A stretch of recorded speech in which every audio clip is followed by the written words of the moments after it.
Literary critic Emma Vance contends that television renditions of books, despite commonly failing to express many nuances, think really subtle things that you might overlook, are increasingly obviating, removing, the need to read the books themselves. Innovation in television storytelling and streaming production has heightened the appeal of these adaptations as vehicles for perfunctory, casual entertainment, such as watching while eating or winding down before bed.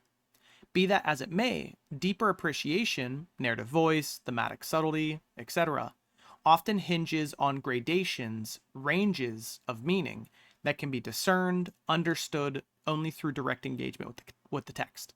So, a lot of fancy vocab words, but I think the message is clear. The shows are doing a great job for casual viewers to get insight into these books.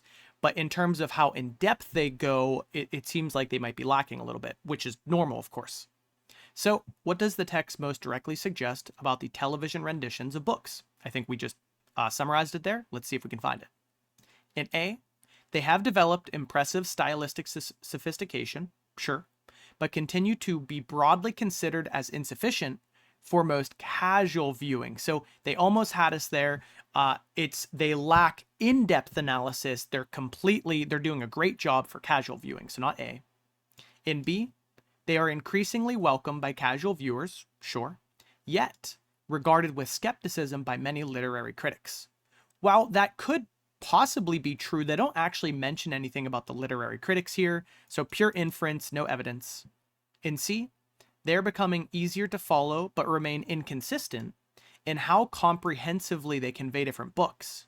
Well, we do have a problem with how comprehensively they cover books, but the inconsistent part would be wrong. What they're saying in C is, well, some books, they're really in-depth, and then other books, they're not as in-depth. That would be the inconsistent comprehensively part.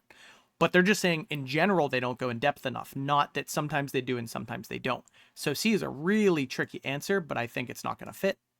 And then finally, in D, we have, they evolved notably over time, sure, but remain inadequate to support the intricacy, the subtleties, right? The nuances called for in certain contexts. I think D wraps it up perfectly. It's just going to be this one here.